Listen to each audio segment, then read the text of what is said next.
Dia mbola ampitombona aminareo hatrany ary ny fahasoavana riavako avy amin'Andriamanitra ray sy Jesoa Kristy Tompontsika. Amen. Araka nefa nambaram-pitarika teo dia asa na ny voalohany na ny farany no tenenina. Saloha ngamba ny farany. Hoe ny farany androany dia loha hevitra hoe ahoana moa ilay izy? Mandrasa ho avy ny tompo. Dia voalohany indray kosa nefa amin'inona? Alady voalohany amin'ny advento zany tsika dia tokony maitsomaitso foana indray zany ny loko zao ho hitantsika amin'ny fiainam-piangonana ary tsy mainona nampiarina amin'ny fiainana andavanandro koa izany. Ny soratra masina anakambanantsika andreo dia ndao sokafana ilay salamo fa 5:70 teo lavalava ihany ilay izy fa tsara ngamba mivelatra eo anoloantsika eo. Toy izao no atao ilaza foiny amin'ny salamo izay tokony ho fantatra eto ihany aloha zany fa lavabe ny momba ny salamo raha ho resahana. Dia avy eo voahiditra amin'ilay toriteny zany izay jerentsika ny amin'ny hoe ahoana ny tokony atao ao anatin'izany sady mamarina ny loha hevitra zany tsika no miditra koa amin'ny advento. Raha ilaza foiny amin'ny salamo zany dia hitantsika eto fa ny nantikantsika malagasy ny salamo koa zany dia avy amin'ilay teny grika hoe psalmoi, zany hoe pluriel zany psalmoi. Zany raha raisina arabaky teny dia hoe mitendry zava-maneno misy tadiny, manomboka amin'ny gitara, ny valisy, ny sisa, ny harpa sy ny toy izany. Dia tsika malagasy tonga dia nandika an'izay hoe salamo. Izay koa zany hafahafa ihany aloha izy fa tsy maninona nefa. Satria tsika ny anglisy no nitondra fivavahana teto Madagasikara. Dia za somary lasa saina foana hoe tsy nataony hoe God, ohatr'izany koa ny anaran'ny Andriamanitra fa tonga dia nadika an'izay hoe Andriamanitra. Dia lasa Andriamanitra nanaovantsika azy fa tsika sany hoe God. Takan'izany mantsy ny ekôly na ny sekoly, skool disotsika hoe sekoly fa misy amin'ny mahagaga zany eritrereto kely aloha. Fa ty dia salamo ozy tsika psalmoi, tendry zava-maneno zany. Fa raha raisina indray izy amin'ny teny hebreo dia mizmor, zany hoe hira fiderana, hiraina miaraka amin'ny zava-maneno misy tadiny ihany iray koa zany ilay izy, miaraka amin'ny zava-maneno misy tadiny. Raha atambatra ireo zany dia zao fotsiny, ny salamo dia hira fiderana ary ny salamo dia matetika dia zava-maneno misy tadiny zany ny ampiarahana aminy. Zay no mahasarotra ny fandinihana ny salamo satria le lohateny reny indraindray dia teneninao koa hoe ireto dia ampiarahana amin'ny sodina sy ny vali sy ny sisa, zany daholo zany lay izy. Ka reny lohateny reny nge mba jereo ty salamo 5:70 ty fa reny matetika le tsy vakiana dia ho amin'ny ventira dia inona ny toyany eo? Inona le toyany eo? Mba samy hoe izay tany io teny io mafimafy hoe hafahafa koa le asa sanatria izy anao anaran-janaka zany.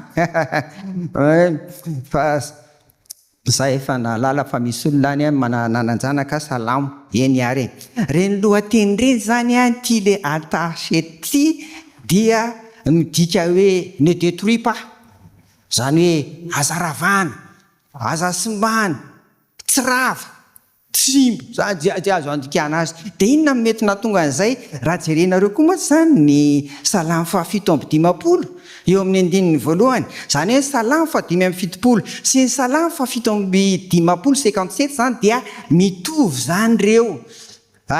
Mitovy ny lohateny hitantsika ao anatiny ao, samy ty le altachehet ty, zay daholo zany izy ao. Dia inona mety ho dikan'izany?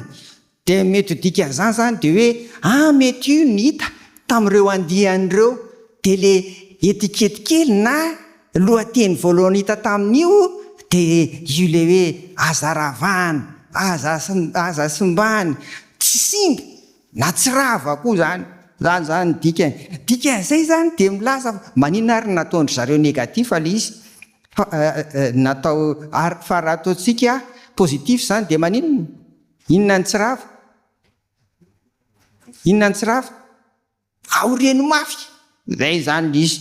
Dia mety hoe aoreno mafy zao salamo 7:50 zao, aoreno mafy zao salamo 5:70 zao. Ka inona no aorina mafy ao anatin'izany ary riavako? Ndao ary tsika hiditra amin'izay amin'ny ity salamo 5:70 ity.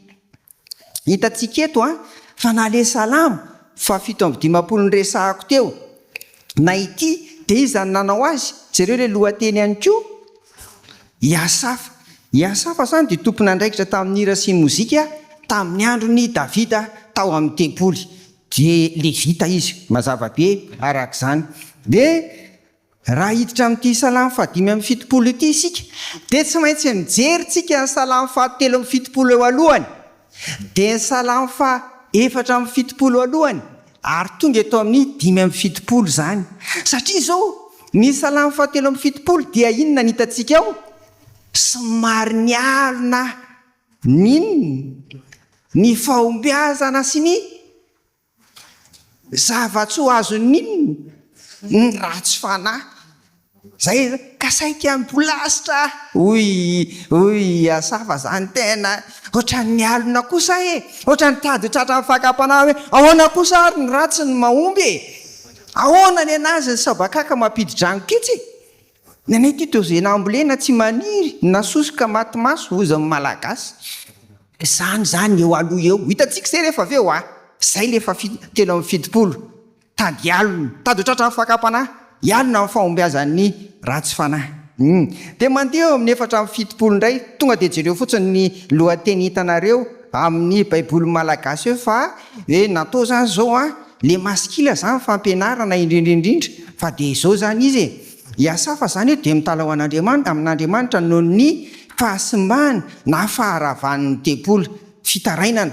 amin'Andriamanitra ny amin'izany zany ny hitantsika eo de tonga amin'ilay 5:70 amin'izay tsika de le 5:70 zany de salamo maneho fa Andriamanitra no mpanjaka hita be ao anatin'izany ny hoe raha mpanjaka Andriamanitra aza mialina fahombiazan'ny ratsy fanahy raha mpanjaka Andriamanitra tsy maninona efa nanisy faharavana ary ny tempoly nisy fahasimbana mbola vitan'ny tompo satria tranony io vitany ny manao zay mety ny amin'izany re havako dia hitantsika eto amin'izay ary zany zao fa ity salamo 5:70 ity de azo zaraina telo raha omena lohateny satria zay hitantsika amin'io ray manontolo de Andriamanitra no mpitsara ary efa niresaka an'izany koa zay herinandro vitsivitsy talohan'izao le Andriamanitra mpitsara tsy maninona fa hitantsika dolo zany tsy nao anaty hoe mandrasa fa ho avy ny tompo hitantsika dolo anatin'izany loha hevitra koa ny amin'ny hoe advento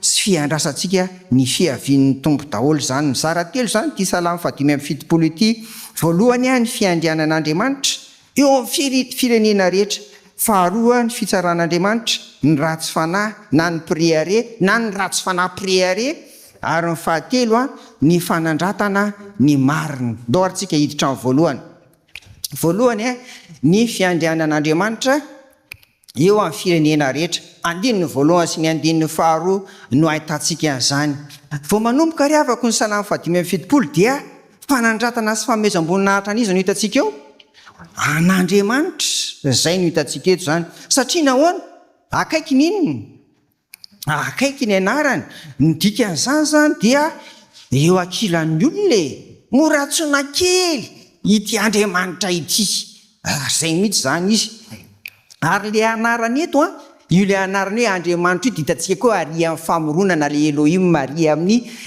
Genesis toko voalohany ery zany inona ny dikan'izay tena Andriamanitra ny nampisy ny tsy misy zay zany ty Andriamanitra asandratsika araka ny hoe ahoana ny fiandrianana izany nampisy ny tsy misy izy no mpamorona izy no mpahary izy no tsy toa zany tsy resy mihitsy manana ny heriny tsy hitoaina ry havana noho ny fahalehibeazana zany ary indrindra mahita ny zavatra rehetra ary mahalala ny zavatra rehetra misy eto amin'izao tontolo zao indrindra fa ny amin'ny olona de ny olombelona tsirairay avy isa-pirenena na izy eto ambonin'ny tany de avy amin'izany fiandrian'Andriamanitra zany no ahafahany tsara ny olona rehetra ny firenena rehetra de ny tena tsara koa eto zay mila pitsipihina de amin'ny fotoana de misy io fotoana io de nyzao mbola velony zao de efa misy tonga de mandray ny valonasa mandraingiraingy zany zay zany le izy ary misy koa miandry ny amin'ny fiavian'i Jesosy ho avy indray hitsara ny velona sy maty ry havana. Vokatr'ireo fiandrian'Andriamanitra voatanisareo ary dia mitory ny zava-mahagaga nataon'Andriamanitra, mitera ny zava-mahagaga nataon'Andriamanitra eo amin'ny fiainan'ny olona tsirairay avy. Dia tafita amintsika kristianina koa zany ianarantsika ankehitriny izany fiderana sy fankalazana fanomezam-boninahitra an'Andriamanitra izany, ataon'ny olona tsirairay avy any amin'ny toeram-piasany, any amin'ny toeram-ponenany, any amin'ny sekoly ianarany, n'aiza misy azy zany. Tsy voatery aty am-piangonana antsika ry havana no midera sy mankalaza ary manome voninahitra an'Andriamanitra, fa any amin'ny toerana misy atsika tsirairay avy any. Ary zay no anisany anankiray atao hoe devoir atsika ao anatin'izao advento, fiandrasana amin'ny fiavian'ny tompo izao. Fiombona atsika tsirairay avy atao am-piangonana amin'ny fideranan'ny tompo, kanefa any misy ianao tsirairay avy ihany koa, any ianao no mideran'ny tompo amin'izay atao rehetra. Atao vita eny amin'ny fitafy, atao vita eny amin'ny bangovolo, atao vita eny amin'ny fifandraisana amin'ny resaka atao amin'ny hafa, n'aiza aso io fampideran'ny tompo ianao ry havana. Zay zany iny voalohany iny, ny fiandrianan'Andriamanitra eo amin'ny firenena rehetra na ny olona rehetra zay hitsarany atsika, satria mahalala sy mahafantatra ny zavatra rehetra izy amin'ny fotoany ry havana. Faharoa dia mitsara ny ratsy fanahy izy, na hoe le préaré zany, na koa io ateo hoe ny ratsy fanahy sy préaré na ratsy fanahy préaré mihitsy. Ny andinin'ny fahatelo ny ahitantsika an'izany ka hatramin'ny andinin'ny fahavalo ary ny andinin'ny fahasivy tapany voalohany. Ry havako, ireo ratsy fanahy sy préaré na ratsy fanahy préaré ireo izy mila fantatsika mantsy zany iza izy. Misy telo zany izy eto. Voalohany, ireo zay mizaozao, ireo zay mireare tokoa, ary le hoe avonavona na fireariana dia fametrahan'ny tenany ambonin'ny olona rehetra, ary vomaika koa fametrahan'ny tenany ambonin'Andriamanitra zany. Eo no ifandraisana amin'ilay Salamo fahatelo amby fitopolo teo, satria na dia mireare tahaka an'izany ary izy dia fombiazana ho eo amin'ny fiainany, miditra ny vola, aman-karena, azo ny laza sy ny voninahitra sy ny sisa zany. Teny eto tany eto izy dia mandova an'izany, tena tsy maninona. Ary ny tena mampiavaka azy dia jereo kely ny reto hoe andininy dimy aloha tomboko amin'ny andininy faefatra aloha, andininy faefatra dia ahitantsika eto zany amin'ny andininy farany.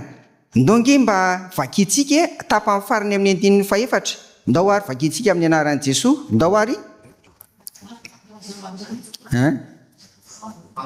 aza maninona? Aza manandratra ny tandroka. Dia jereo koa amin'ny andininy fahadimy tapany voalohany, inona koa no hitantsika ao? Zany koa mbola hoe aza manandratra ny tandroka, fa inona daholo ary zany rehetrarehetra zany. Dia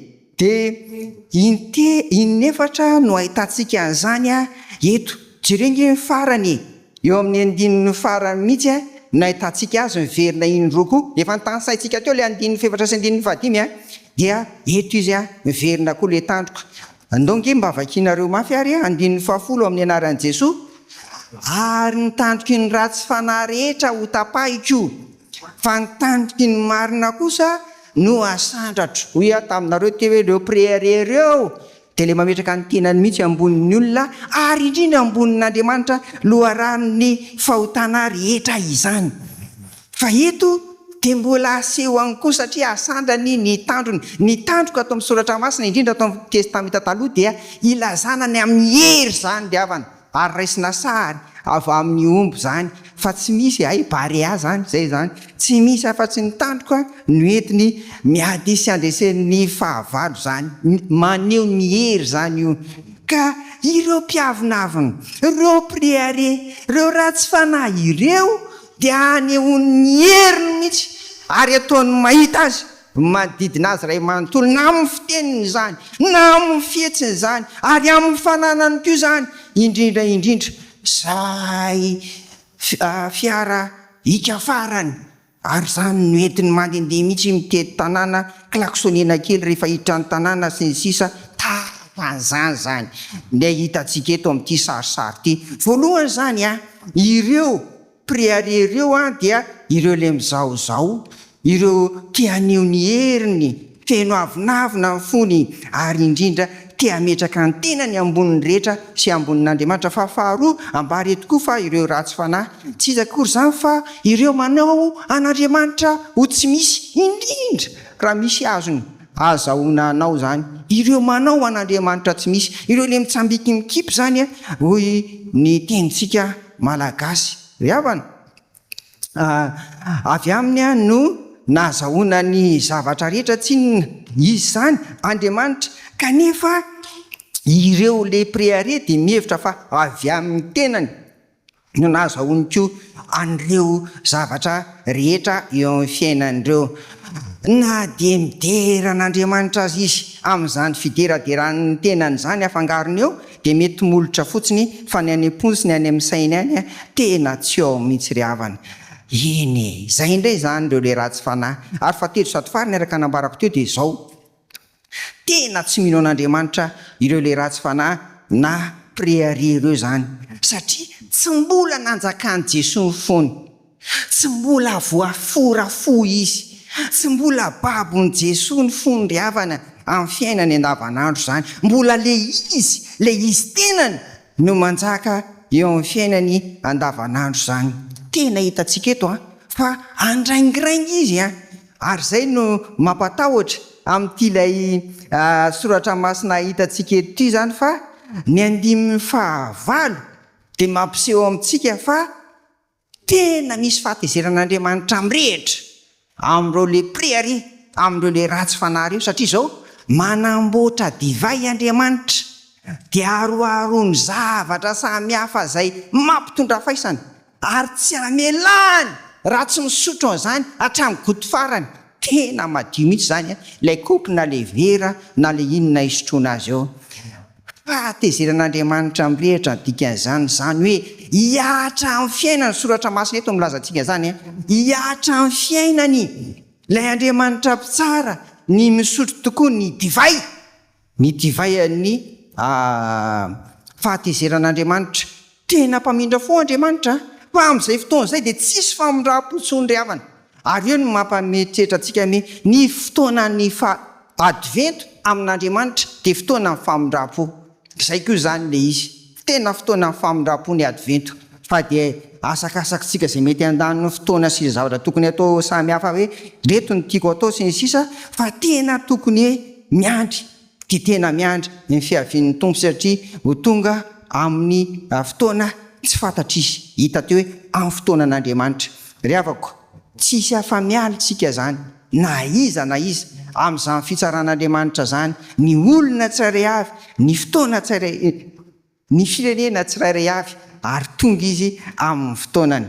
Teto dia lasa saina, dia tiako zaraina aminareo ty ny toroteny ahako tao anatin'izao, ny amin'ny hoe aikay nisy ny fahotana samihafa izay mety tsy ahafahantsika mandova ny lanitra koa, dia le resaka hoe immoralité. Inona zany? Mety karazana faratsym-pitondran-tena. Asa ny kapiten'izany fijangajangana, ny filipahana, ny filan'ny nofo, ny lainga sy ny fitaka, ny manao ankeriny, ny mpanonana sisisa. Zany dia rehefa tonga amin'ny fitsaran'Andriamanitra dia manana ny anjarany zany voalazana soratra masina. Fa ity anio ity koa kay ny toetrako, ny toetranao koa, ny toetrako, ny toetranao koa zany, ny toetrantsika tsirairay avy dia mety koa andraisantsika ny divay amin'ny fahatezeran'Andriamanitra ry havana. Dia mila mandinika zany tsika ao anatin'izao advento zao hoe manahoana raha mitaratra ny foko sy ny saiko any Andriamanitra, tena feno firehariana avy ao, avonavona sy ny sisa, ary indrindraindrindra le hoe ratsy fanahy préari teo. Ry havako, advento fialanana zany rehetrarehetra zany koa raha ho atsika ary zany. Fahatelo sady farany ary dia izao, rehefa hitantsika izy ireo ratsy fanahy sy ny efa ranony fiainany, dia ndao jerentsika kosa raha midera zany tsika ratsy fanahy, dinona ny fanohitra amin'izay? Tsara fanahy, fa tsy zay ny eto, fa inona ny ilazana anazy eto? ny marina misaotra indrindra. Andininy fahafito tapany faharoa hoe mampietry ny anankiray izy ary manandratra ny anankiray kosa. Andininy fahafolo ary nitandroky ny ratsy fanahy rehetra ho tapahako fa nitandroky ny marina kosa no asandratra. Tena ny marina no resahan'ny Tompeto zany. Iza ireo marina ireo indray dia misy telo koa izy tahaka n'ilay ratsy fanahy teo voalohany. Ireo voalaza ao amin'ny Salamo 7:70. Andininy faharoa sy fahatelo ireo marina ireo dia ndao vakiny. Fa izaho dia saika nibolasitra ny tongotro satria solafaka ny diako, satria nialona ny ratsy priare aho raha nahita ny fiadanany ratsy fanahy. Saika lay mpanahy mihitsy, saika tratra fakam-panahy hoe ahoana kosa Andriamanitra, ahoana kosa zay tena manompo anao ary indrindra arakarak'izay nandrosoana izay ary toa vao mainka amin'ny fiainanay misy mikato sy ny toy izany. Fa ahoana ry zareo tsy mivavaka akory, tsy maninona, manadino ny andro alahady, manao zay tiany. Ahoana ry zareo tena fahombiazana. Reny le marina, mba tonga saina tamin'izany le marina. Zay zany le voalohany hitantsika eto. Faharoa ireo marina ireo koa dia ireo le mideran'Andriamanitra mandrakariva, le Salamo ty hoe resahantsika zany.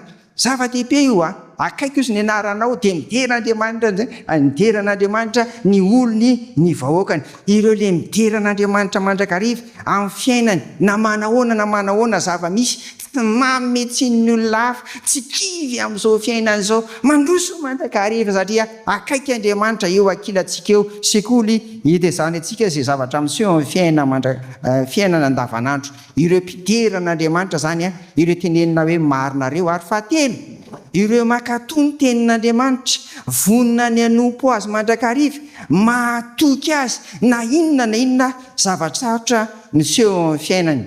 Andriamanitra Jesosy Kristy fanahy masina no nanao azy ho marina fa tsy ny olona mihitsy.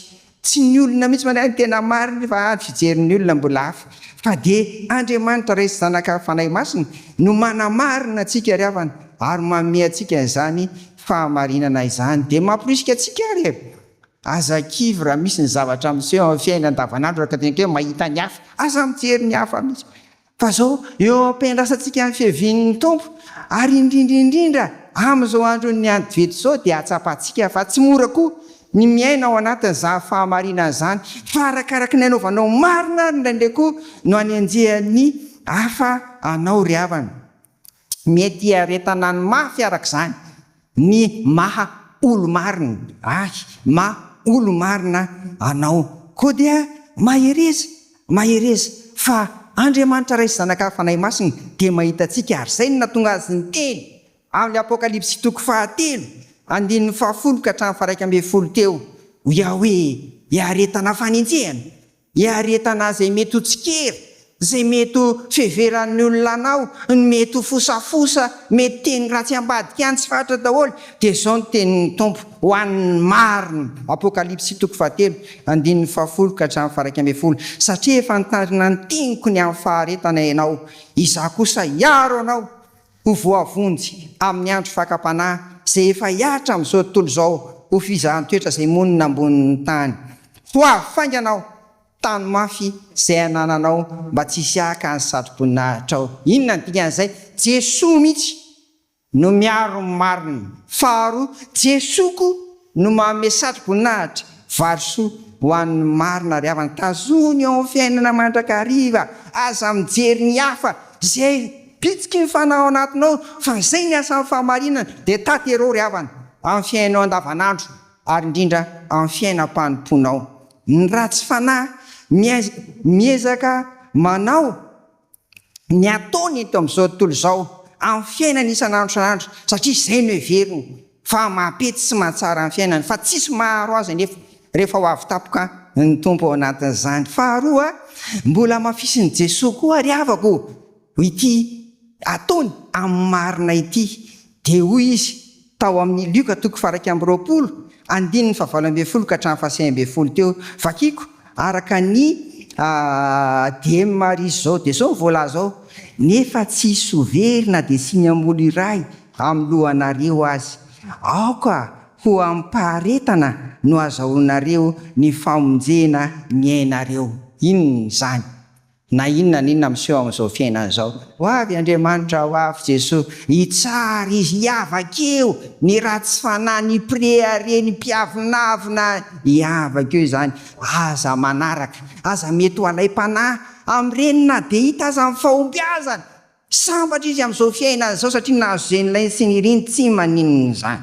Fa izao arovan'i Jesosy nansia amin'olo ray ary asiany maharitra antsika amin'izao fiainana izao ry havana. Amarana anazy dia reto misy afatra anankitelo. Voalohany, azony marina araka ny tenin'Andriamanitra mampino anao ary ataovy ny devoir izay mifanaraka amin'izany ry havana. Faharoa, mahereza raha misy ady sarotra eo amin'ny fiainanao fa akaiky Andriamanitra, akaiky Jesosy ary miady ho anao izy ary indrindra manome valisoa anao. Dia ty le Salamo 5:7 teo, le Andriamanitra mampetsy izy koa no manandratra dia izao. Io afatra farany io tena zava-dehibe. Aoka ny tompo no anandratra anao fa aza miandry olona.